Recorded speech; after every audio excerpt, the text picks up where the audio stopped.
Jadi apa bedanya white coat hypertension dan mask hypertension? Jadi kalau white coat hypertension itu dimana tekanan darahnya tinggi pada waktu berada di klinik, berada di rumah sakit, pada waktu ketemu dokter. Nah, kalau di rumah tensinya normal. Nah, sedangkan mask hypertension itu kebalikannya.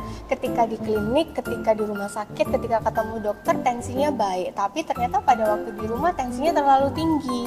Nah, gimana cara membedakan antara white coat hypertension dan juga mask hypertension? Jadi, apakah tensi ini memang benar-benar normal atau tensinya benar-benar tinggi?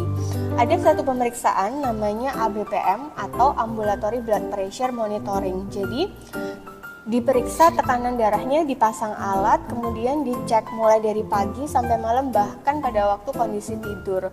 Jadi itu untuk membantu benar nih diagnosisnya nih hipertensi, ataukah ada white coat hypertension atau ada mask hypertension.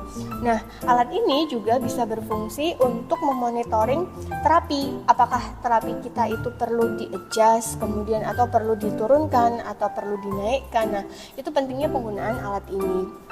Pertanyaan yang sering muncul adalah, dok, gimana kalau kita nggak bisa menggunakan ABPM atau tidak ada alat ABPM yang tersedia di tempat kami? Jadi kita bisa melakukan namanya home blood pressure monitoring. Jadi home blood pressure, jadi kita mengajari pasien-pasien kita untuk melakukan pengukuran tekanan darah yang baik. Jadi untuk mereka bisa melakukan di rumah. Jadi diukurnya setiap pagi dan malam, kemudian nanti mereka mencatat. Jadi pada waktu kontrol ke kita bisa melihat nanti tekanan darahnya sudah cukup atau belum dengan obat-obat yang kita berikan.